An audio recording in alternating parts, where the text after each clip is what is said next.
The Man from Homicide. According to Webster's dictionary, homicide is the killing of one human being by another. According to Lieutenant Lou Dana, it's the beginning of a dirty, dangerous job that doesn't end until the killer is found. I don't like killers.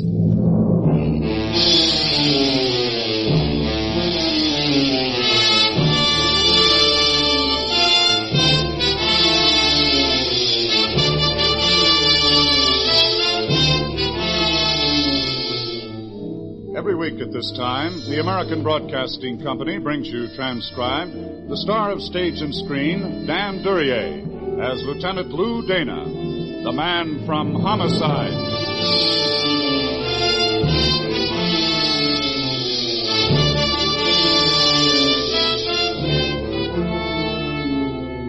The job a man does leaves its mark on him.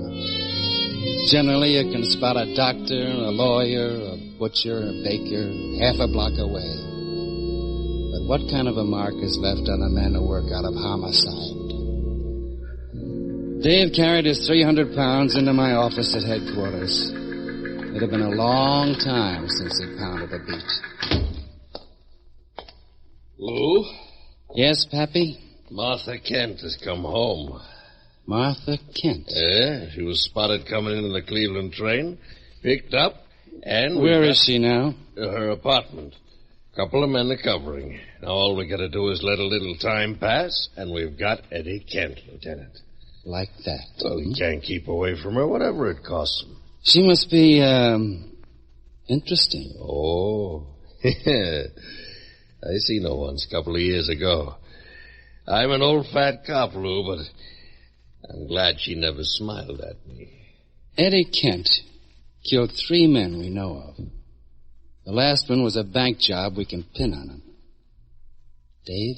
Yeah, Lieutenant. Those men covering her apartment. Uh-huh. Pull them out. But, Lou... Do it right away. Okay, Lieutenant, only I don't... She came in by train. How much of an effort did she make to shake anyone off her tail? Well, not much the way I got it. And headed straight for her apartment. No, Dave. Too pat. Well, I see what you mean a little, only what would she be after? Maybe she wants to be Mary. Huh? A merry widow. What's her address? 49 South Grover. 49 South Grover. If I'm not back in a little while, send my mail there. Maybe she'll smile at me.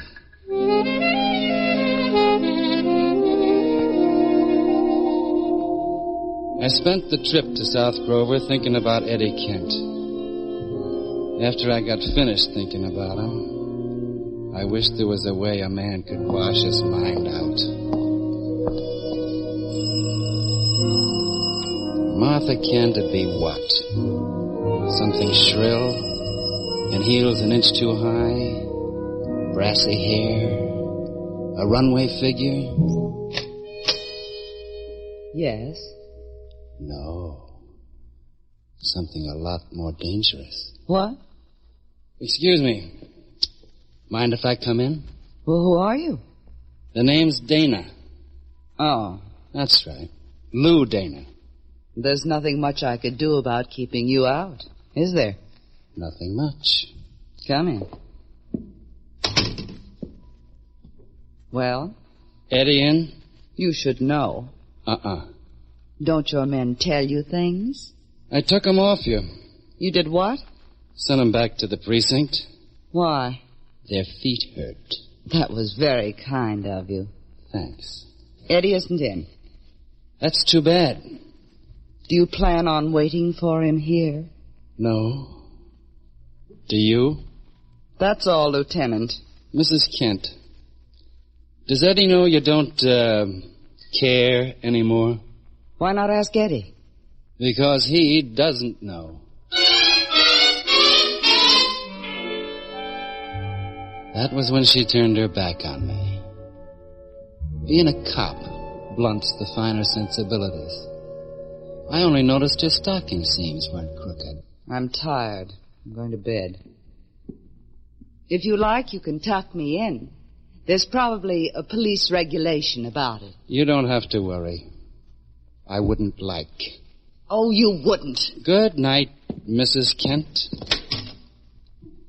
Eddie should be along any time now, huh? Get out. Sure. She hadn't smiled at me once.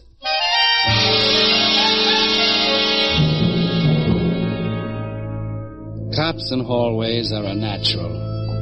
I didn't enjoy it. I stayed with it an hour and then moved out. There'd be two of them, one for the front, one for the back. I took the back. He'd be the easier of the two. There was an alley, garbage cans, and... Hey, cut it out. Don't reach for it. Oh, it's a big idea. Not very big. Out in the light, huh? Now, look, mister, if you think you're tough, you... Oh. Hello, Boiler. Dana. I think I'm tough. Well, I didn't know it was you, Lieutenant. What's special about that alley? Oh, I just happened to be passing by. Nobody passed any law about passing by. Boiler. Well, it's like this. I had a date to see a fellow, and he says, meet me there. You know, in that alley. Let's go down to the precinct. No, you ain't got nothing on me. Would you like to try resisting arrest? You throw me in the can, I'll get a mouthpiece. He'll spring me so fast, you 24 hours before I have to book you, Boiler. Nothing to eat. Nothing to drink. Not even tea. Oh, I'm off this stuff, Lieutenant. I ain't touched the stick and... I'm not narcotics, Boiler. Yeah, I know. Somebody like you, narcotics would be better. They make arrangements. They don't like their arrests to be screaming, scraping cement with bleeding fingernails. Lay off, will you? In homicide, we can't accommodate you properly. In homicide, we don't especially care. Guys like you ain't human, Dana.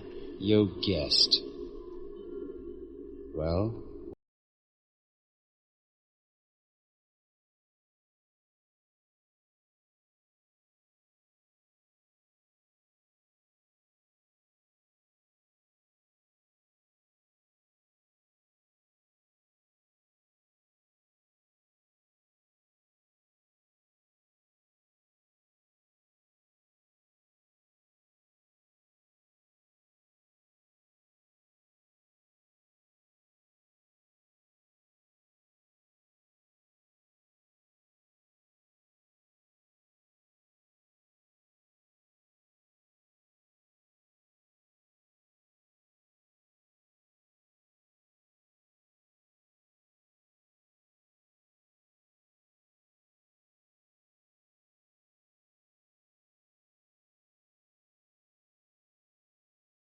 You don't care what happens to a guy, do you, Dana? Not if he carries a gun. That's only in case Eddie was to get A tough. man with a gun, all he's got to do is crook a finger and he's a killer.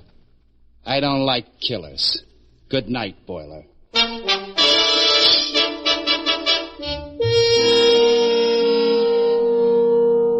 Boiler went back to the alley and the garbage cans. I went to visit Mr. McGraw. Boiler had the best of it. Start with the kid stuff, snatch and run. Knock over a couple of small stores. Move up into hot cars and cold decks. Pick up a few houses, take over a few wheels, buy a few deaths, and you wind up Mr. McGraw. But you wear tailored suits by then, and handmade shoes. And you got a hood for a doorman. Hey, what's the idea of this, copper? Copper? No, you don't. You got a paper, copper? Turn around and go away. No warrant. You keep coming. I got a legal right to blast you. Sure. But have you got the guts? Okay. Come on. We'll find out. I'm coming. Mack! Yeah, Mr. McGrath. What's the trouble? I'm having words with a cop. He wants in. He ain't got no paper. Put your gun away and let the fool in. Okay. It'll be a pleasure to have him thrown off the force. Hello, McGrath. Lieutenant Dana. Max, you've been rude. Huh? Lieutenant Dana isn't an ordinary policeman. He's a personality. My door's always open to him. Apologize to the lieutenant, Max. He's a cop. I said Forget it, McGrath. Very well. You may leave us, Max. Okay. Max is a trifle crude, I'm afraid. Have a drink, Lieutenant? No. Never drink on duty, huh? I wouldn't like your brand. Not raw enough, I suppose. I got work to do. Haven't we all? What's half of $80,000, McGrath? $40,000? That kind of money worth a death? I haven't seen the latest quotations. Eddie Kent knocked over a bank 2 months ago. Killed a guard and collected $80,000. He had help. Indeed. $40,000 for Kent. $40,000 for, the help. Seems equitable. How do you share the death?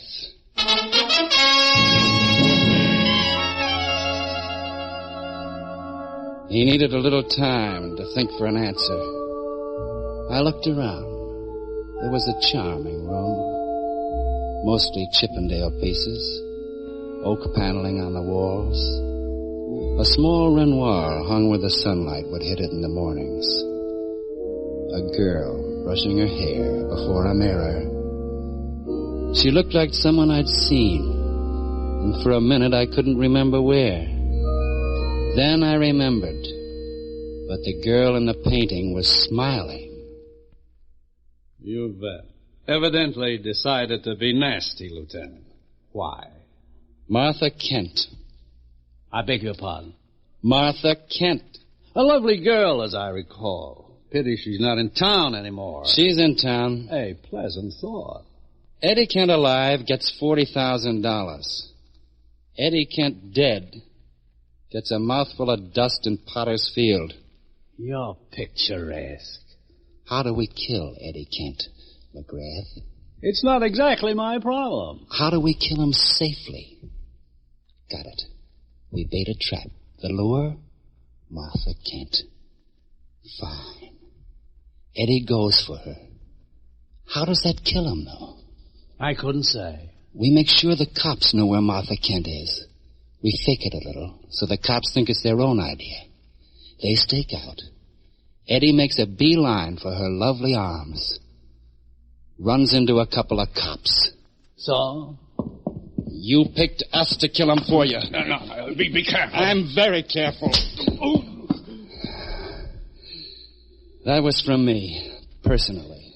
You'll be sorry for this. The department will mail you a written apology.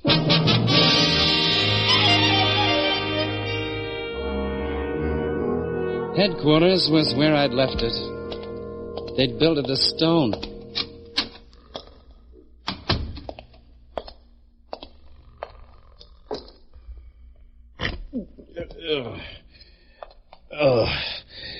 Hi, Lieutenant. You got out of that one fast. Who was asleep?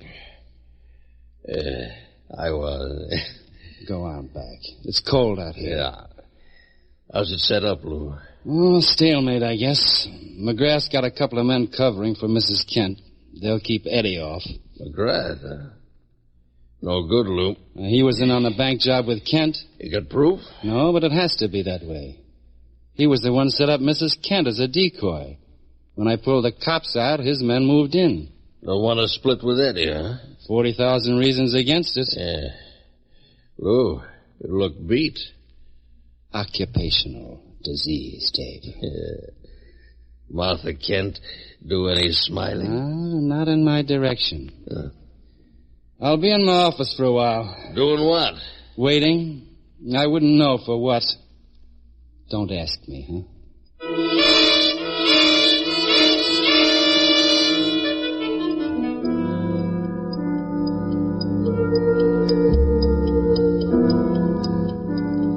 I waited. I thought it might be nice if I had a Renoir. It could be a small Renoir on the wall. I thought what Captain Kowaleski might have to say on the subject. I decided I'd settle for the dirty plaster. Why don't you go on home, Lou, huh? It's an idea. Nothing's going to happen tonight. Oh, I suppose not. I feel restless. You slap McGrath around? Only once, Dave. Oh, you're improving. You could still find trouble that way. Well, he was trying to buy a killing from us. Yeah. You take it too hard, Lou. You'll never get fat like me. Too bad. I was looking forward to it. Go on home. I'm going. Lou. Yeah? 49 South Grover ain't on your way home. What makes you think I might be passing there? Bet you my pension against a peppermint lifesaver. Pappy, I don't like peppermint.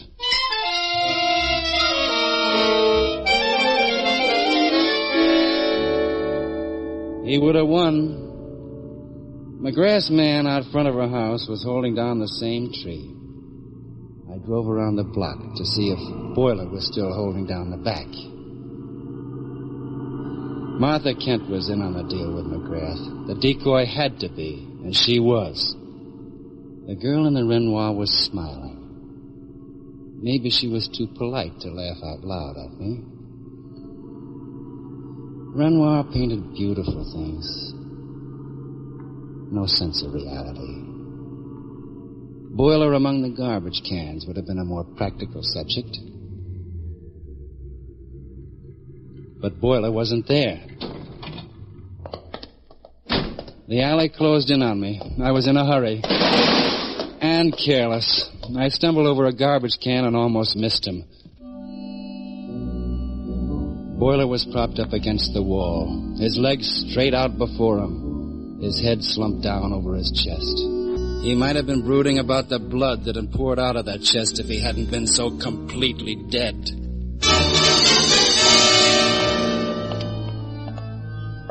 I left him there. I wasn't in a hurry anymore. He'd been dead some little while.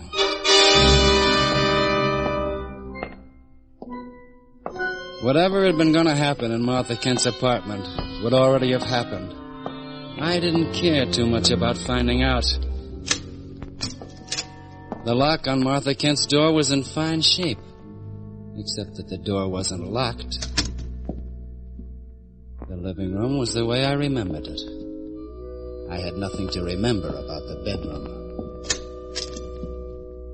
But there'd be something I'd work at forgetting. She'd fallen back across the bed. The stain on the front of her dress hadn't been her dressmaker's idea.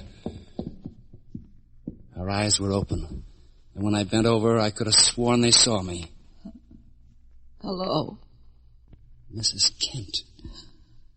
I thought maybe I'd see you again. Hold it.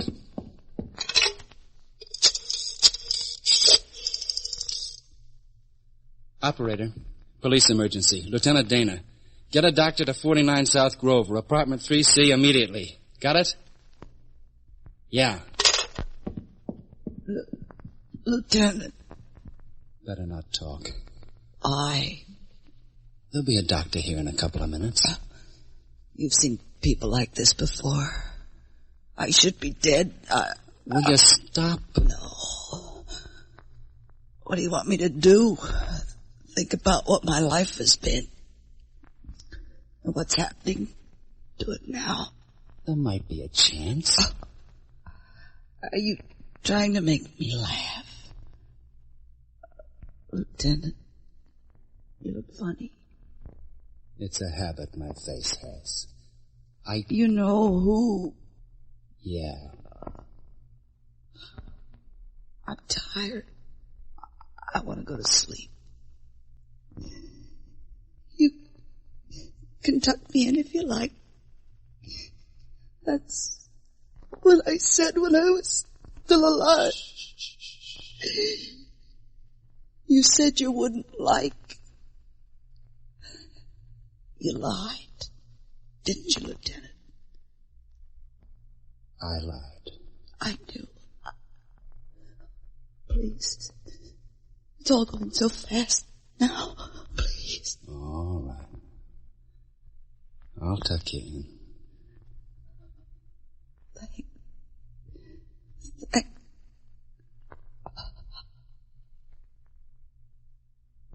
Good night.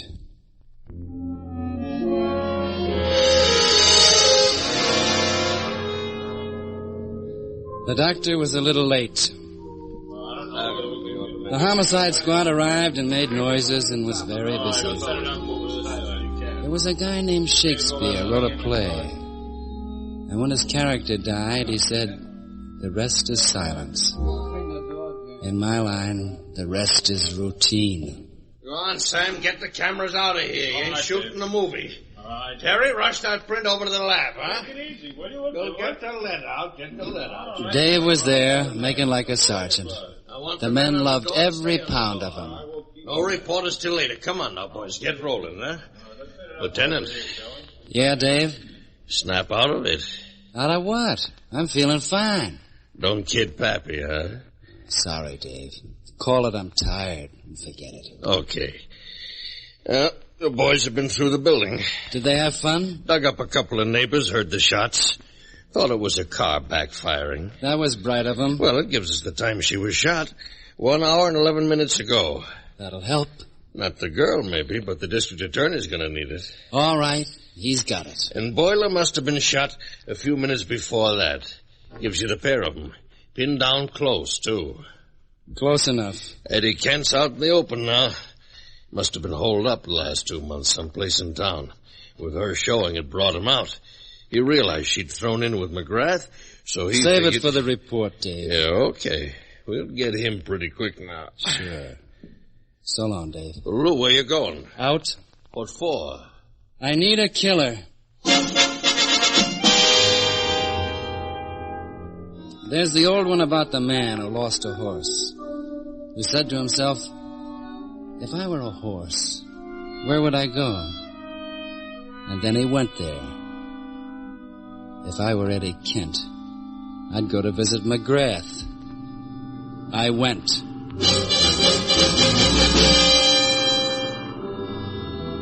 It was a nice night. The only thing wrong with it was people. There was a car parked outside of McGrath's house. It pulled away as I came up. I didn't have the patience for a chase, so I cut my wheel and slowed it up. Max was climbing out of the other car, tugging at his pocket. I discouraged him. He fell down. I got the gun all the way out of his pocket. 2 bullets gone. Within very recent history. There was nothing else that moved in the car. McGrath might still be at home. Worrying about his car, maybe. Max, what on earth? Dana? Inside. Now, look here. I said inside. All right. What do you want? Your car's in a bad way. Oh? Well, that crashed. Yeah, I'm a careless driver. You could be drunk. I could be. That won't help your record any. You really think I'm drunk? If you're not, you're insane. Oh, no. We just haven't met professionally before. Max, was he hurt? He'll live. I'm going to call a doctor for him. No. Look here, this is a completely preposterous... Something bothering you?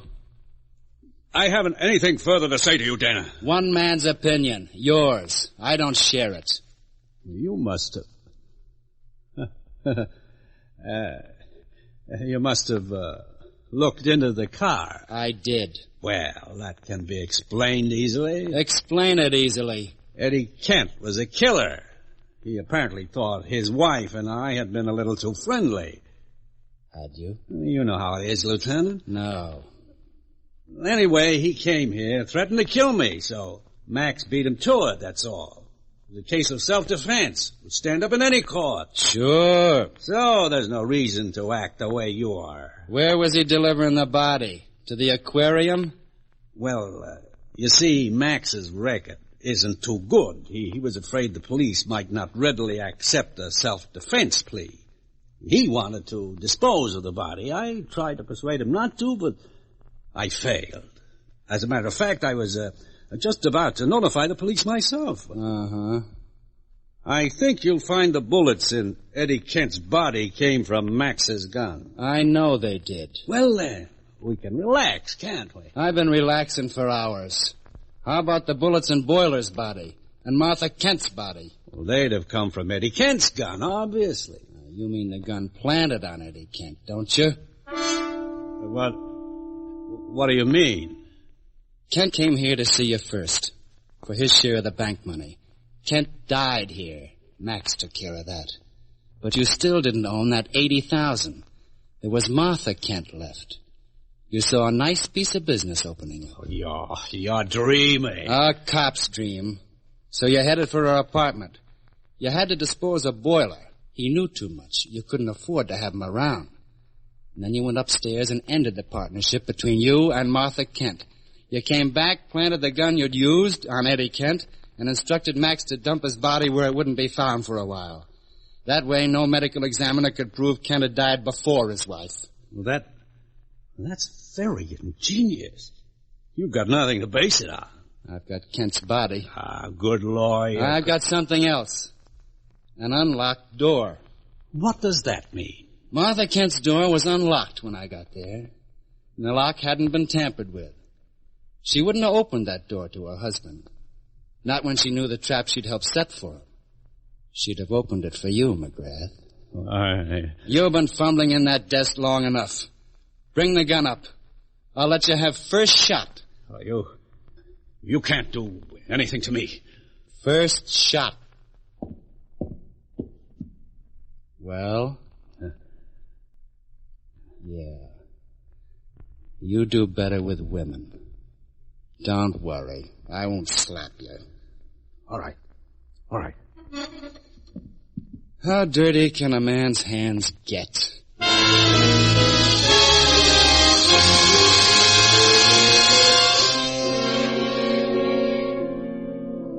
They train you to make out a report when you're a cop. You learn how to put all the facts down in proper order. The names and the times and the places. You do it, and you sign your name, and it's a job that's done. Except where would you mention the fact that a dying girl's last action had been to smile at you? I don't like killers.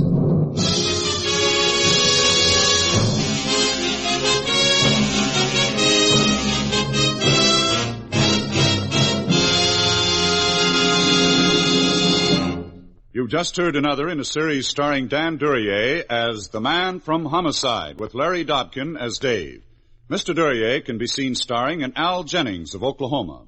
In tonight's cast, you heard Gloria Blondell as Martha, Herb Butterfield as McGrath, and Barney Phillip as Max. Music was by Basil Adlam.